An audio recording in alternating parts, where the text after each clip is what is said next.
sehingga kita dapat berkumpul pada siang hari ini dalam acara aksi nyata diseminasi budaya positif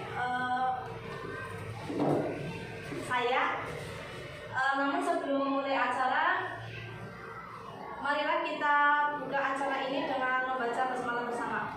Bismillahirrahmanirrahim. Untuk yang selanjutnya diawali dulu dengan sambutan dari beliau Kepala TKKTN PGRI kepada Ibu Susanti. Kami persilakan.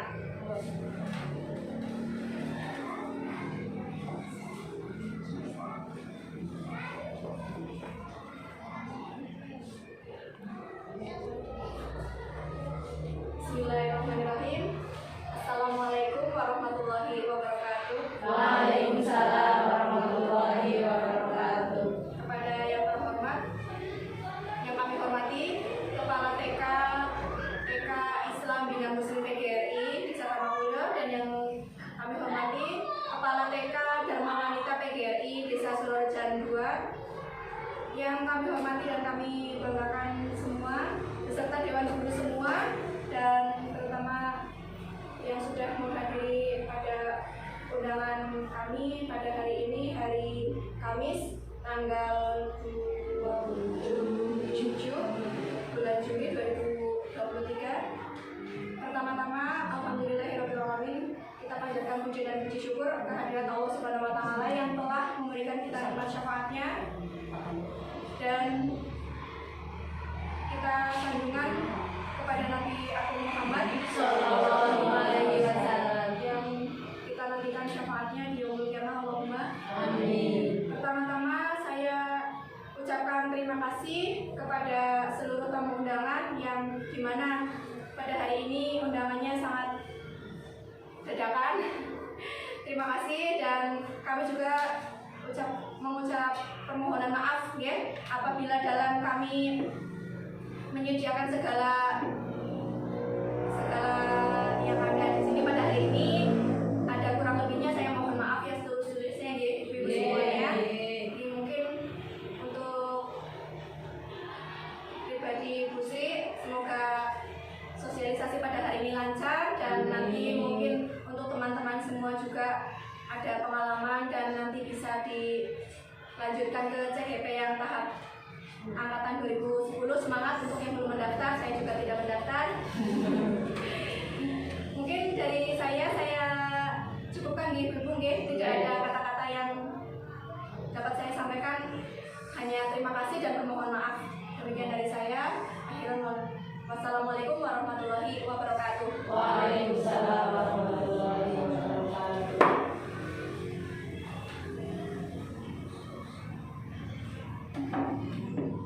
Terima kasih atas sambutan dari beliau Ibu Susanti. Untuk yang selanjutnya, saya mohon izin untuk berbagi pengalaman, berbagi ilmu yang sudah saya dapatkan dari CGP gitu. Namun sebelumnya mari kita semangati diri kita dulu. Tepuk semangat. Semangat.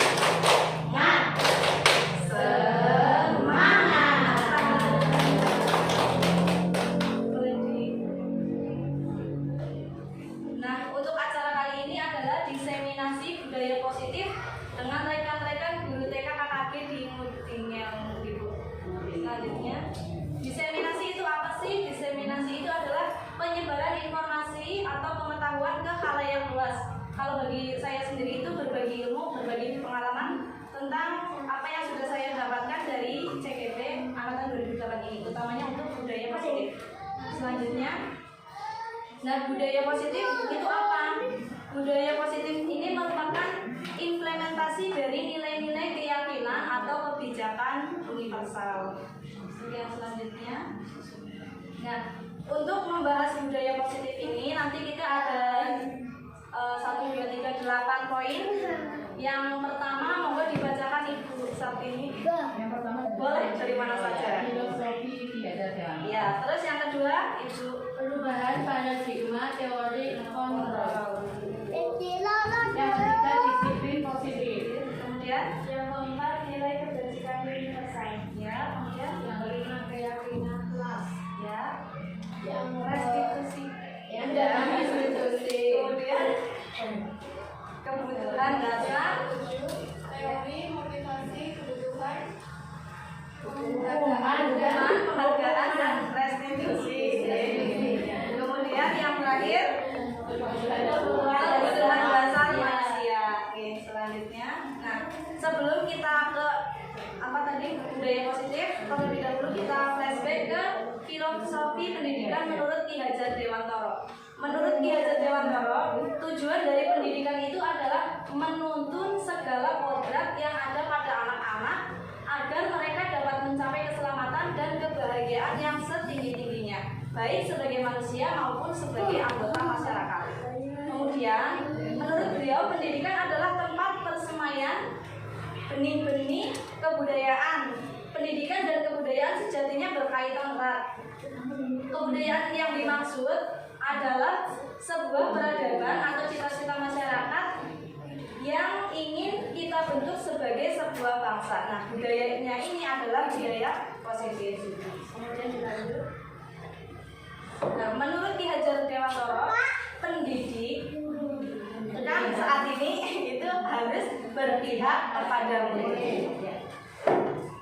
Kurang lebih saya gambarkan seperti ini. Karena kita kan sekarang merdeka belajar gitu. Berdasarkan tadi filosofi dari Ki Hajar Dewantara, guru itu harus menghamba pada murid. Tangan itu kita sebagai guru, kalau saya gambarkan. Kemudian itu adalah bangsa kita, masa depan bangsa kita ada di anak-anak kita. Kemudian anak-anak itu tumbuh sesuai kodratnya sendiri. Pendidik hanya merawat dan menuntun tumbuh kodratnya ini. Mungkin ibu-ibu pernah mendengar, kita semua pernah mendengar ada pernyataan bahwa anak-anak itu seperti kertas yang putih, kosong. Iya. Ternyata itu untuk saat ini itu sudah diperbarui. Anak-anak itu sebetulnya adalah kertas dengan garis samar. Jadi kalau kertas kosong kan kita bisa menggambar semau kita, kita bisa menulis semau kita. Tapi kalau garis samar, kita hanya menuntun untuk menebali garis-garis itu. Anak itu seperti apa ya, kita hanya menuntun. Nantinya garis-garis itu seperti apa sudah dibawa sendiri oleh anak sejak lahir.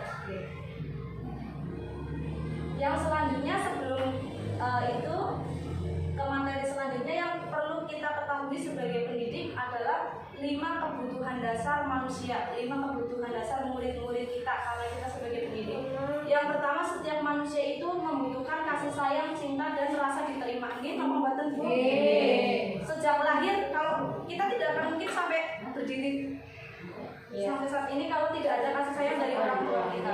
Kemudian kebebasan, anak-anak pasti butuh ruang yang bebas, butuh bereksplorasi gitu. Kemudian bertahan hidup, butuh makan, minum, butuh sandang untuk kebertahanan hidup. Kemudian kesenangan, setiap orang pasti butuh rasa senang. Kemudian yang selanjutnya yaitu penguasaan atau rasa diakui. Pasti semua orang, aku ingin dikenal loh. Ini aku tidak disama-samakan juga anak tidak mungkin mau gitu. Nah, mungkin itu kebutuhan dasar yang harus benar-benar kita pahami. Kemudian kita bisa nanti terapkan kepada anak-anak kita. Yang selanjutnya. Nah, ini yang selanjutnya adalah teori kontrol. Kalau dulu mungkin kita pernah mendengar bahwa guru itu dapat mengontrol murid. Betul atau tidak, Bu? Betul?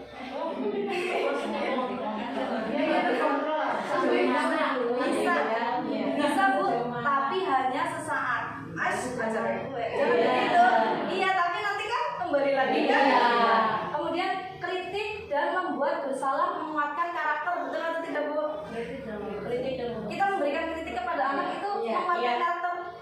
Iya, betul, tapi juga sesaat karena itu dari pendapat orang lain paling buang mewes dulu ya. Kemudian semua penguatan positif, efektif dan bermanfaat. Penguatan efektif dan bermanfaat gitu. Terus orang dewasa berhak untuk memaksa? Tidak. Nah, ternyata dari semua itu hanya ilusi, Bu. Semuanya itu tidak benar. Jadi itu iya berefek untuk mengontrol tapi hanya sesaat. Dan yang sebetulnya itu yang dapat mengontrol perilaku seseorang adalah orang itu sendiri. Mungkin kita pernah bermain menggenggam tangan dan satu orang itu merayu bagaimana caranya agar ini terbuka kan? Nah itu kan siapa yang mau membuka tangan ini sebenarnya? Diri sendiri. Begitu juga dengan kontrol pada anak-anak. Sebetulnya guru itu tidak bisa mengontrol anak itu sendiri, cuma karena kita berusaha sebagaimana akhirnya bocah ya sudah makasih Pak Ibu. Jadi seperti itu ya Bu, yang bisa mengontrol diri anak sebetulnya ya anak itu sendiri. Kita hanya mengarahkan. Nah ini teori motivasi perilaku. Setiap orang bertindak, berperilaku itu biasanya ada motivasi tertentu. Ibu-ibu datang kemari motivasinya apa?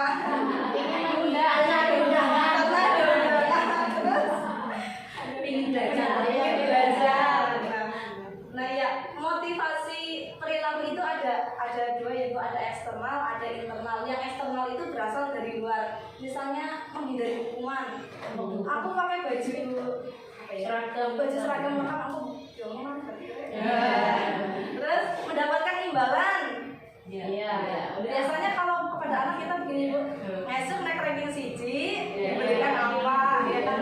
Nah itu motivasi berasal dari eksternal dari luar. Nah yang internal itu membiarkan anak itu sendiri menghargai diri sendiri. Dia itu ingin seperti apa sih? Dia belajar ingin menjadi apa? Biasanya kan kita juga aku ingin kesini, aku ingin mendapatkan ilmu untuk diri saya sendiri. Orang kepengen lari industri, kemudian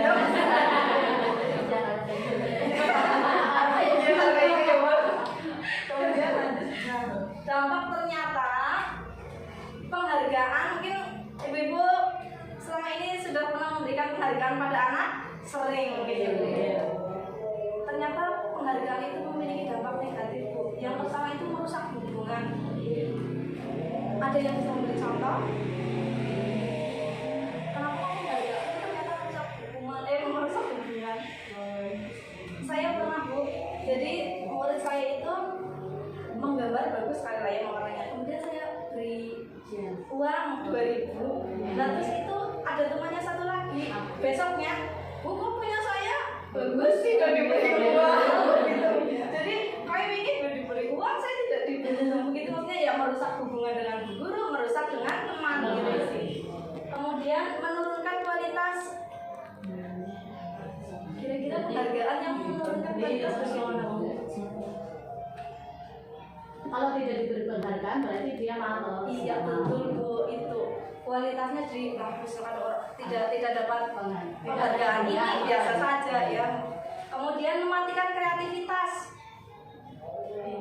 Ya dia nggak semangat kalau nggak ada penghargaan. Iya. Jadi pernah ada studi dulu mahasiswa yang membuat artikel ya Bu, membuat artikel ilmiah itu kemudian diupload dan dibeli, kemudian suatu saat karena tidak dibeli akhirnya tidak kreatif lagi, tidak mau membuat lagi begitu. Kemudian mengurangi motivasi intrinsik, tadi sudah jelas karena berasal dari luar, jadi dari dalam sendiri sudah tidak semangat ya, sudah malas. Lalu bagaimana caranya kita bisa mengapresiasi anak? Tadi kon penghargaan ora uli, dengan hukuman tidak boleh kan Ibu. Ini salah satunya adalah dengan apresiasi tentang nilai-nilai kebajikan. Nah, apresiasi ini juga harus memperhatikan hal-hal yang pertama, pengakuannya itu harus secara khusus. Kemudian secara pribadi, tidak di depan umum gitu, lebih ke pribadi saja. Kemudian kepada semua anak, karena kita kan anak didiknya banyak, setiap anak itu harus diberi apresiasi secara bergantian. Kemudian konsisten, misalnya kemarin sudah peduli terhadap anak, besok begitu lagi ya diapresiasi lagi.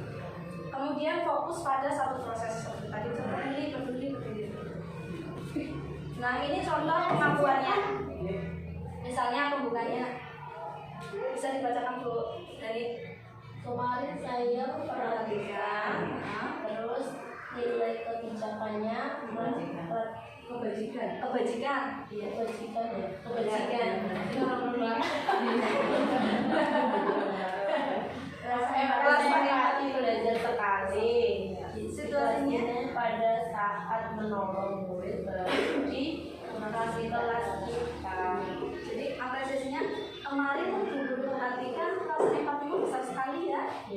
pada saat menolong murid baru di kelas kita gitu. Tapi pribadi ya Bu, terus itu berkelanjutan. Misal dia melakukan hal yang sama, kita apresiasi.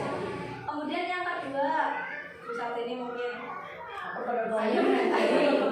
Saya menghargai kepedulianmu pada saat kamu membantu teman-temanmu di tugas kelompok. nilai kebajikannya adalah kepedulian. Saya menghargai, berarti kita apresiasi ya Bu, untuk penghargaan tentang kepedulian situasinya itu pada saat kamu membantu teman-temanmu di tugas kelompok.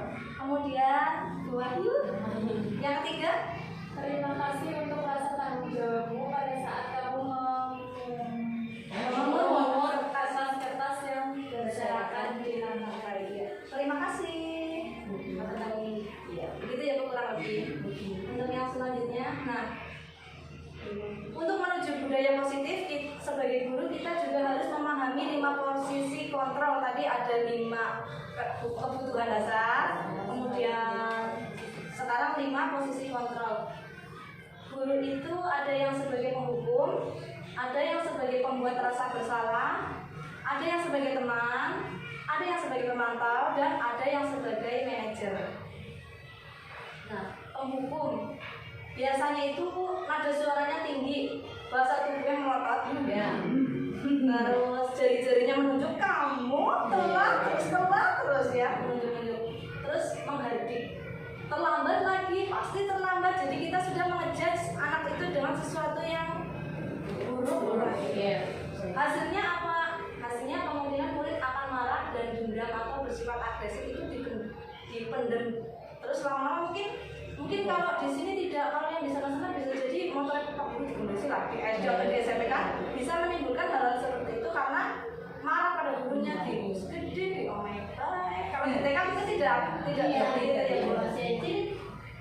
Kemudian pembuat rasa bersalah, nada suaranya sih lemah lembut, terlihat sedih tapi bahasa tubuhnya juga lesu gitu. Murid akan tapi membuat murid itu merasa bersalah, kemudian kecewa pada ibu atau bapak gurunya. Murid akan merasa menjadi orang yang gagal karena disalahkan sih. Nah, kamu kok begitu terus? Sudah dibilangin begitu lagi kan? Walaupun nadanya kita lemah lembut tapi menyalahkan ya Bu. Jadinya muridnya itu tertekan, tidak berani, tidak memberontak tapi tertekan, dipendam sendiri. Dan itu bahayanya bisa menimbulkan menyakiti diri sendiri atau orang lain. Mungkin ya Bu, kalau pandangan saya sih kalau yang di berita-berita itu kadang ada anak yang tiba-tiba jadi arogan, ya mungkin karena dipendam terus akhirnya meluap. Nah itu jadi. Kemudian guru sebagai teman, nada suaranya itu ramah, akrab, bercanda, bahasa tubuhnya rapat dengan murid, mata dan senyum dengan muridnya. Hasilnya murid akan merasa senang dan akrab dengan guru, tetapi murid itu juga jadi malah alemah ya, tergantung dengan gurunya, mengandalkan guru. Misalnya ada kesalahan langsung itulah iya apa tidak Bu? Kalau saya merasa begitu sih, karena mungkin saya terlalu menganggap mereka sebagai teman, anak masalah kalau guru ini langsung ayo mumpung Bu Sri, jadinya ya begitu, jadi manja malah anaknya. Kemudian guru sebagai pemantau, nada suaranya datar, bahasa tubuhnya formal. Mungkin kayak Bu Sartini mungkin ya. Tidak terlalu dekat tapi mengena. Murid memahami konsekuensi yang harus dijalani. Ayo kamu tadi berbuat apa, atau kan konsekuensinya gitu.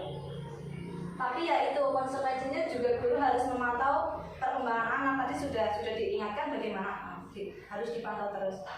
Kemudian yang selanjutnya adalah manajer. Nah dari 5 posisi kontrol itu yang terbaik menurut teori ini adalah yang manajer Bu. Manajer itu nada suaranya tulus, bahasa tubuh tidak kaku, mendekat ke murid, kemudian fokus pada murid, bukan untuk membahagiakan guru itu sendiri atau orang tuanya, tapi ke murid itu sendiri, kembali ke murid itu. Kemudian hasilnya murid bisa menyelesaikan masalahnya sendiri, tentunya dengan bimbingan tanggung jawabmu seperti apa? Nah gitu. Tanggung jawabannya itu berasal dari diri sendiri. Selanjutnya, nah lalu posisi kontrol kita selama ini di mana, Bu? Bu Mustaqina mungkin dari 5 tadi yang sebagai teman Bu yang memegang kelas. Iya, Bu Dani. Sebagai apa kira-kira kalau tadi 5? Sebagai teman ya.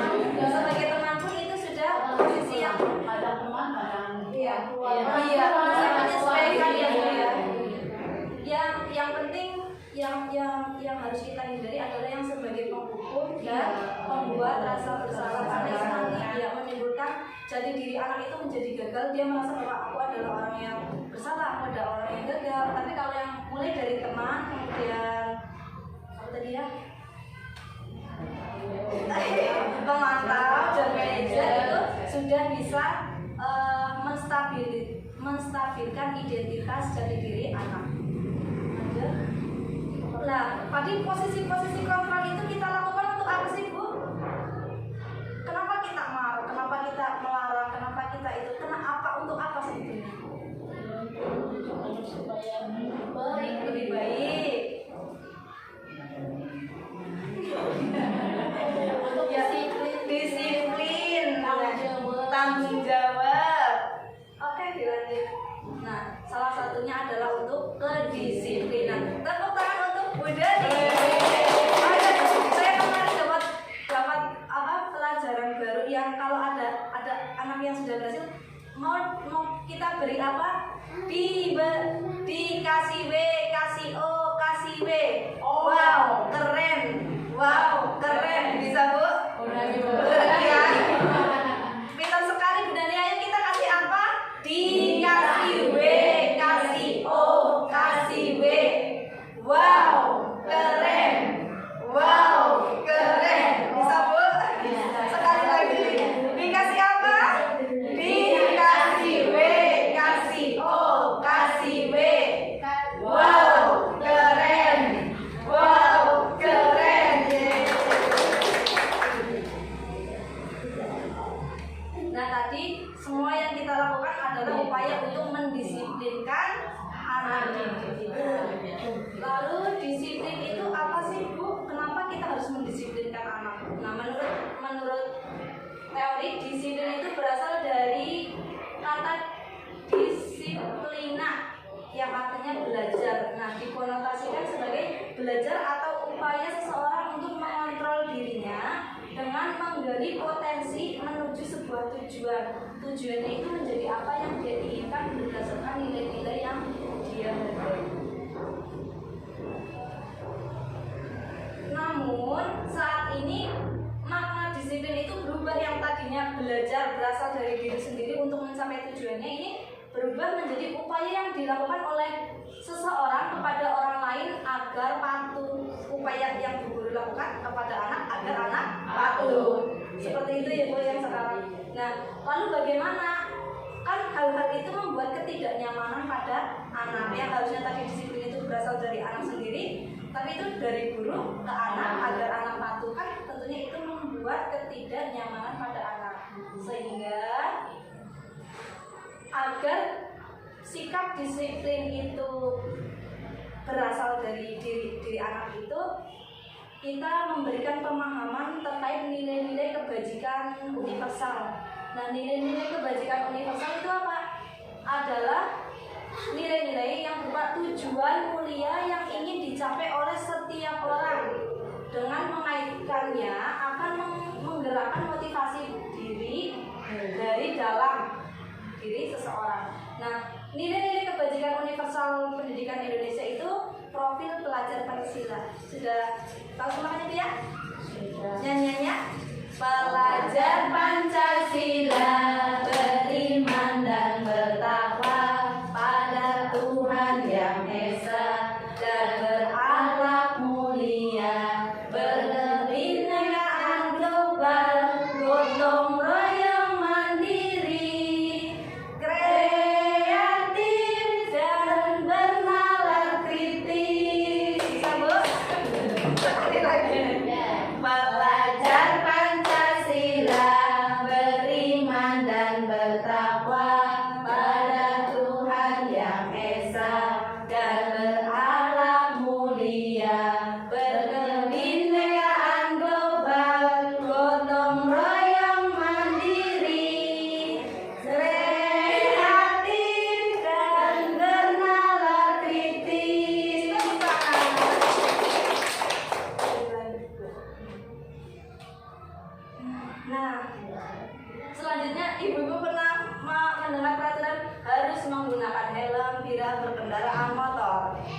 Kira-kira kenapa Bu?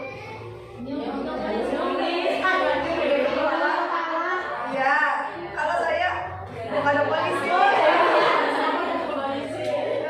Tidak. Nah, kalau itu tidak baik ya Bu. Penghadap polisi maksud kita adalah dari luar. Ini eksplisit. Tapi kalau tadi untuk melindungi kepala untuk keselamatan kita itu berarti kita sudah sadar bahwa itu untuk diri kita. Nah tadi yang biar melindungi kepala, biar kita selamat itu termasuk keyakinan. Berarti sudah keyakinan, nilai-nilai universal sudah tertanam di dalam diri. Kalau tadi seperti saya, karena polisi langsung bilang itu berarti belum keyakinan, itu masih bentuk peraturan dan itu berasal dari luar. Saya tidak. Kalau saya berarti belum punya disiplin di dalam diri ya Bu. Nah keyakinan tadi karena kita sebagai guru maka harus diterapkan di dalam kelas, dalam wujud keyakinan kelas. Kenapa harus keyakinan? Kenapa tidak peraturan kelas sih? Selama ini saya sendiri juga tata tertib kelas, ya kan ya belum keyakinan kelas. Kenapa harus keyakinan? Karena keyakinan itu lebih menggerakkan diri ya dibandingkan dengan mengikuti serangkaian peraturan. Karena peraturan itu biasanya hanya tuntutan dari luar, sedangkan keyakinan itu berasal dari dalam diri. Apa sih keyakinan atau nilai kebajikan? Misalnya peraturan membuang sampah pada tempatnya, keyakinannya apa Bu? Kebajikannya apa nilai kebajikannya? Membuang sampah bersih, berarti kita menjaga kebersihan. Kalau harus antri saat cuci tangan,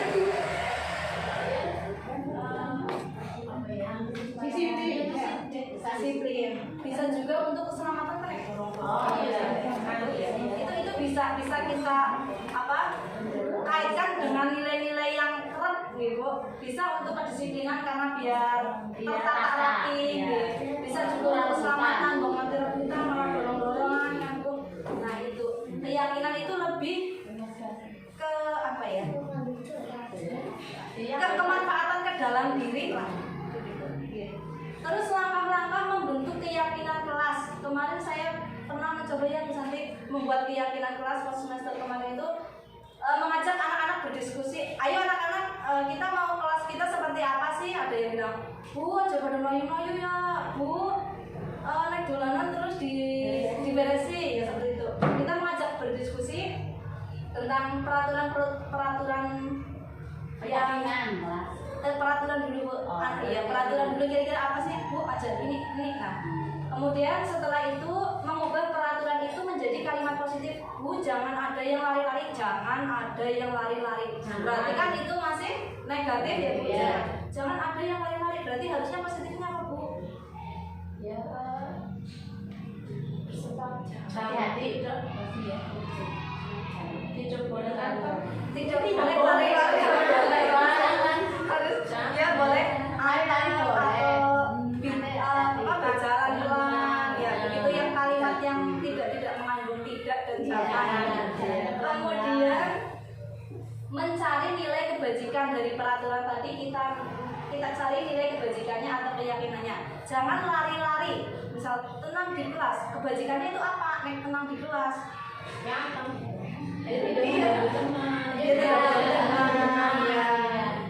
Ya kurang lebih seperti itu ya Bu, dicari nilai kebajikannya, disampaikan juga kepada anak.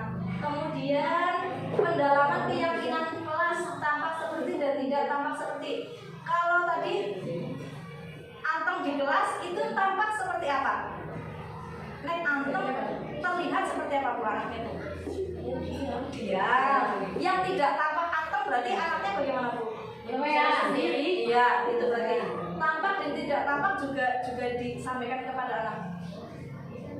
Kalau anteng berarti dia rapi Bu. Nah itu berarti tampak. Kalau tidak anteng berarti yang bagaimana?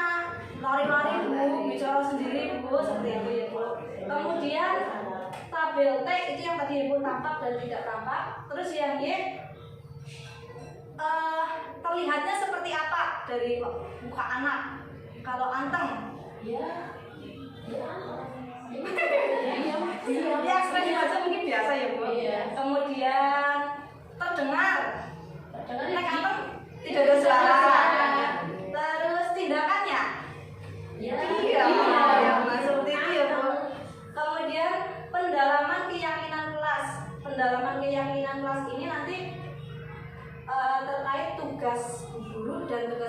dijelaskan. Anak-anak tahu tidak tugasnya Bu Guru?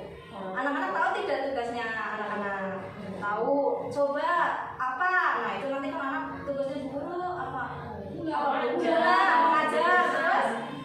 Terus memberi nilai. Anak sih menghukum. Oh iya, pasti Itu kan tugas semua apa? Kemudian tugasnya anak-anak apa? Belajar. Terus bermain. Terus apa ya? merapikan mainan. Ya, kalau Bu Guru boleh apa tidak merapikan mainan? Kemudian kalau apa ya? Menjaga kenyamanan kelas tugas siapa? Bu Guru juga punya tugas itu, anak-anak juga menjaga tugas itu. Nah, setelah semuanya sudah tadi, terus didokumentasikan, kita tuliskan, kita tempel, kita bacakan lagi kepada anak-anak. Kalau perlu anak-anak tanda tangan, Bu. Saya juga waktu itu iya, tanda tangan, kemudian dibacakan. Tapi waktu itu saya masih dalam bentuk kalimat negatif, benar-benar apa yang disampaikan oleh anak saya tulis, saya ketik, saya bacakan. Dan itu hasilnya anak-anak ya mentaati itu, Bu. Jadi kalau ada yang bicara, Bu, itu ada yang bicara tuh gimana menolak kan ini kesepakatan untuk belajar diam gitu. Jadi berasal dari anak-anak itu sendiri.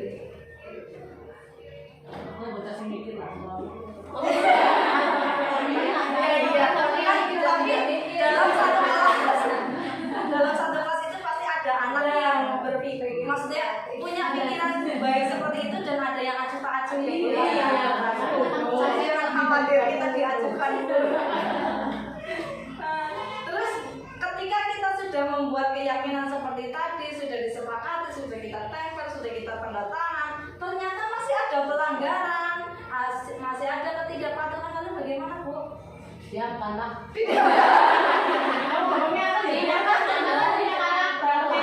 lagi dengan peraturan. Iya, betul. Nah, ya, cara mengingatkan peraturan keyakinan tadi adalah namanya dengan restitusi, Bu. Restitusi itu adalah cara memperbaiki kesalahan yang dilakukan oleh murid dengan mengajak berkolaborasi, berdiskusi lagi. Kemudian mengajarkan untuk mencari solusinya sendiri, sehingga mereka dapat kembali kepada kelompok dengan karakter yang lebih kuat.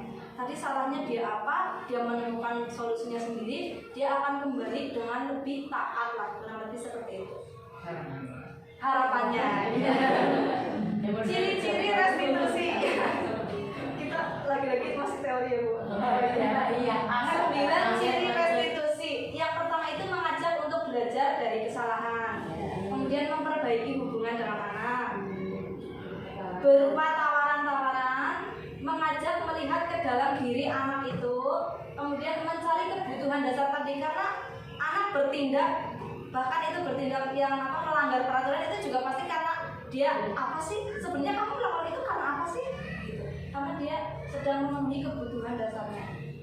Kemudian fokus pada karakternya, bukan tindakan yang dia lakukan. Fokus pada solusi, bukan permasalahan yang dia lakukan. Kemudian mengembalikan lagi kepada kelompoknya, dan restitusinya itu berasal dari diri anak itu. Kita harapkan solusinya itu dari anak itu sendiri. Nah, ini adalah segitiga. Coba begini, Bu.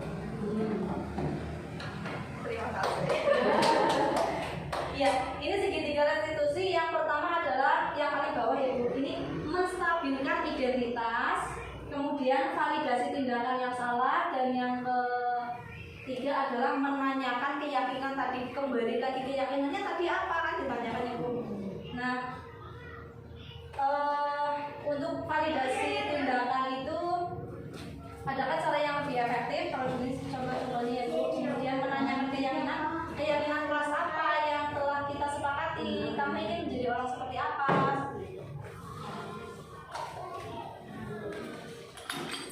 Terus, nah ini menstabilkan identitas. Ciri-cirinya guru-gurunya biasanya berkata berbuat salah itu hal yang manusiawi. Kok guru juga dulu pernah begitu, pernah berbuat salah. Tidak hanya kamu yang pernah melakukan hal itu. Kemudian tidak ada manusia yang sempurna. juga pernah buat salah, kamu pasti bisa menyelesaikan masalah ini. Bapak Ibu tidak tertarik untuk mencari siapa yang benar, siapa yang salah. Bapak Ibu tertarik untuk menyelesaikan masalah. Ini mungkin kalau kasusnya 2 anak ya. Oh, banyak anak. Iya, banyak anak rebutan misalnya. Kemudian kalau kamu menyerahkan dirimu sendiri terus-menerus, apakah kamu bersikap baik pada dirimu sendiri? Yang validasi kebutuhan. Pada dasarnya setiap tindakan manusia itu tujuannya adalah memenuhi kebutuhan dasar tadi itu yang ada 5 itu. Nah, ciri-cirinya itu biasanya Bu Guru berkata, kamu bisa saja melakukan hal yang lebih buruk kan? Misal jawab sengaja, lalu kenapa? Bisa bayar tidak hanya mengantuk kan? Mengantuklah, mengubur. Terus, tapi kamu tidak melakukan hal itu. Kamu pasti punya alasan mengapa melakukan itu. Apa yang penting bagi kamu? Kemudian kamu boleh tetap berusaha menjaga sikap itu, tapi tambahkan sikap lain yang baru. Maksudnya kita memberikan masukan sikap-sikap yang lebih baik lah di situ. Apakah kamu bisa melakukan dengan lebih baik besok lagi? Kita tolong Bu yang bisa membacakan. Cuma apa lah? Guru berkata. Guru berkata, apa nilai yang kita percaya lebih kelas atau sekolah kita, nilai-nilai universal apa yang telah kita sepakati, kelas yang ideal ini, kelas yang ideal itu seperti apa sih? Kamu ingin menjadi anak seperti apa? Apa yang kamu rasakan ketika kamu melakukan itu? Kamu menjadi orang yang seperti apa? Terima kasih, kita beri apa? Kasih W, kasih O, kasih W. Wow, keren. Wow, keren.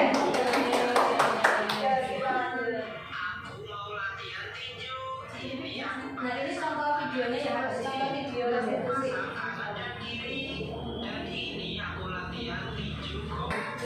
Balita, main. Balita. Balita itu membuang sampah sembarangan. Di mana Balita? Iya, kesepakatan kelas kita harusnya buang sampah di mana sayang? Di tempat sampah. Kalau ini harusnya bagaimana Balita? Oh iya, silakan Balita. Terima kasih Balita. Nah, ini menanyakan alasan dari validasi.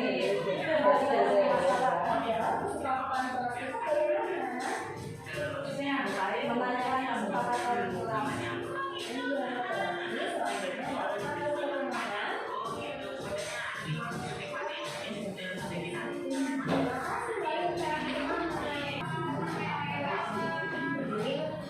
Nah, ini restitusi dari Lina. Lina akan mengajak teman lain untuk membuang sampah pada tempatnya. Karena tadi dia sudah membuang sampah sembarangan. Kemudian ketika sudah direstitusi oleh guru, kenapa harusnya bagaimana? Terus apa yang akan kamu lakukan untuk berbagi perbuatan? Nanti saya akan mengajak teman-teman untuk membuang sampah pada tempatnya, Bu. Jadi ngajak-ngajak teman lain untuk mengingatkan teman lain untuk membuang sampah pada tempatnya.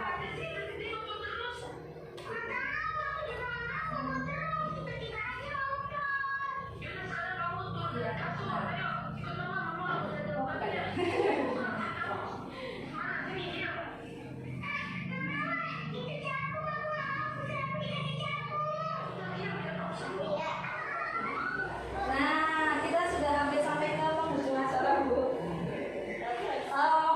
Mohon mungkin beberapa untuk refleksi tadi apa yang sudah saya sampaikan, saya bagikan. Mungkin ada yang maju ke depan.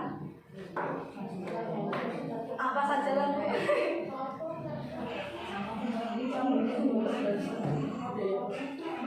Iya, ayo Bu, tidak apa-apa. Dipersilahkan kepada Bu Mustangina. Tepuk tangan. Refleksi. Iya, tidak apa-apa.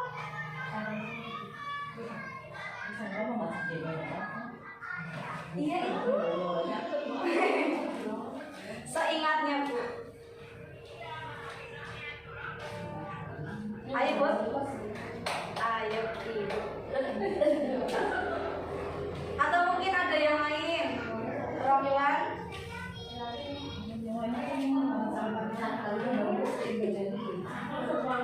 hanya yang kita dapatkan saja Pak Putih itu juga harus iya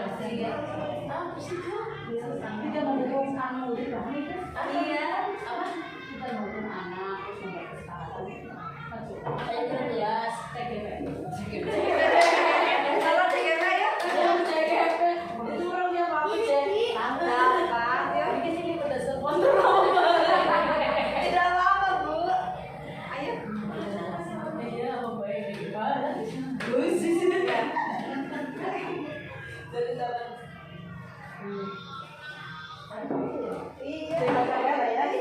iya ya refleksi dari materi yang Ibu Sri Mul tadi paparkan, saya di sini akan membacakan ya Bu. 5 kebutuhan dasar manusia, yaitu yang pertama kasih sayang dan rasa cinta.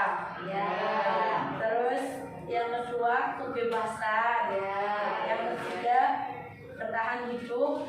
Yang keempat kesenangan, dan yang kelima penguasaan atau rasa ingin diakui. Ya. Dikasih apa teman-teman? Dikasih W, kasih O, kasih W. Wow, keren. Wow, keren. Ada lagi Bu, satu lagi? Pulang ayo. Terima kasih.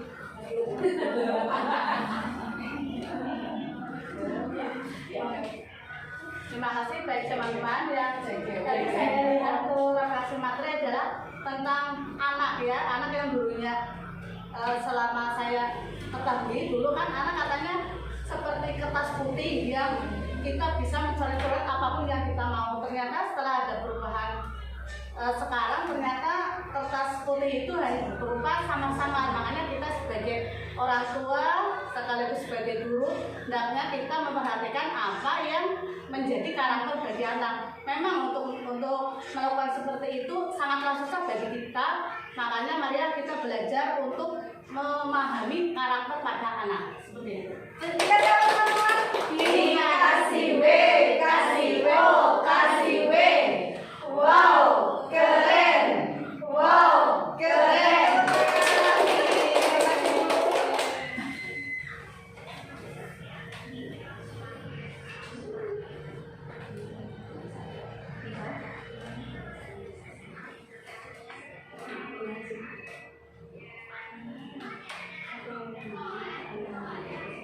Sudah Bu, apakah masih ada pertanyaan?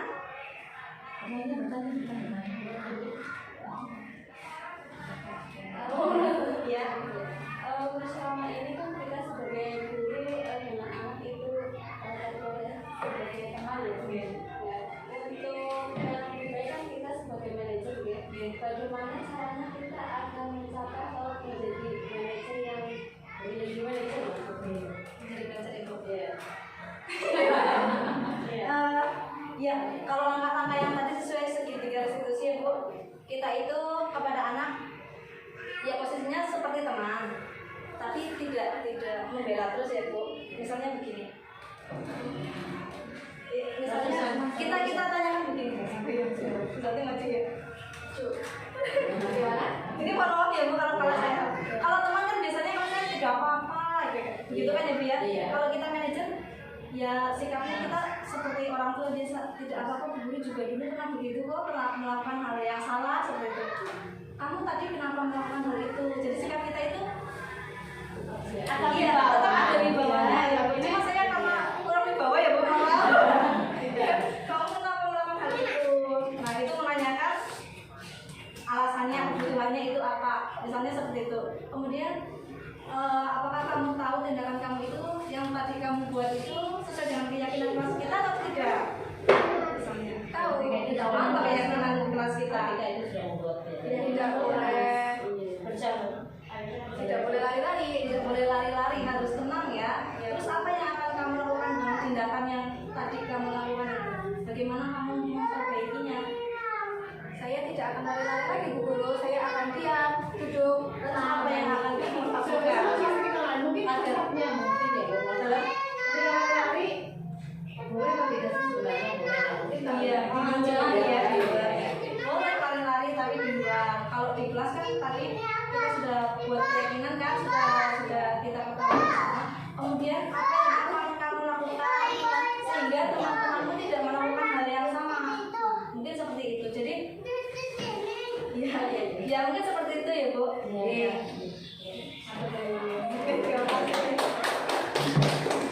Mungkin ada lagi. Sudah. Kalau ya sudah. Kalau sudah dari awal sampai akhir, saya mohon maaf sekali atas segala kekurangan tutur kata saya yang mungkin kurang berkenan. Semoga dari pertemuan kali ini ada hal-hal baik yang kita terima, kita bawa pulang Ibu. Kemudian saya mengucapkan terima kasih banyak dan mohon maaf yang setulus-tulusnya. Wabillahi taufiq wal hidayah. Wassalamualaikum warahmatullahi wabarakatuh. Waalaikumsalam warahmatullahi wabarakatuh. Dikasih apa? Dikasih B, dikasih O, kasih B. Wow, keren.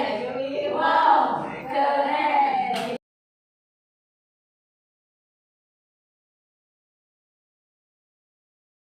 Apa menangis? Betul, Mas Azam merebut mainannya Sela. Betul. Kenapa Azam merebut mainan Sela?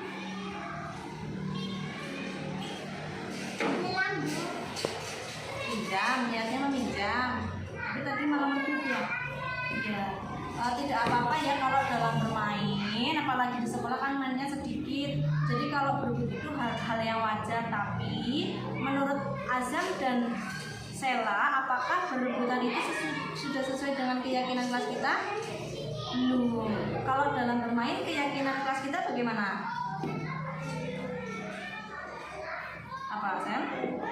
Harus baik. Terus harus bagaimana? Harus minta maaf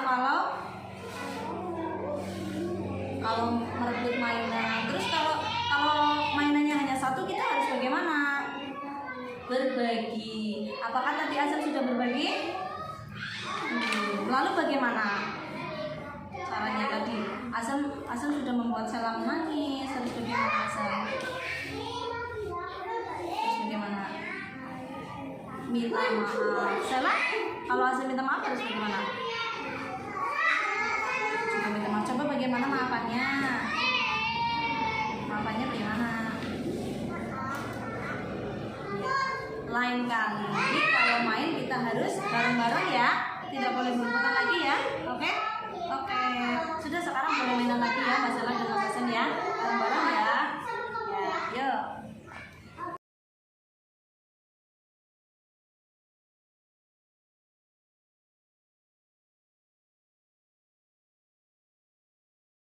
Nama saya Asam. Saya senang belajar di TK kali ini.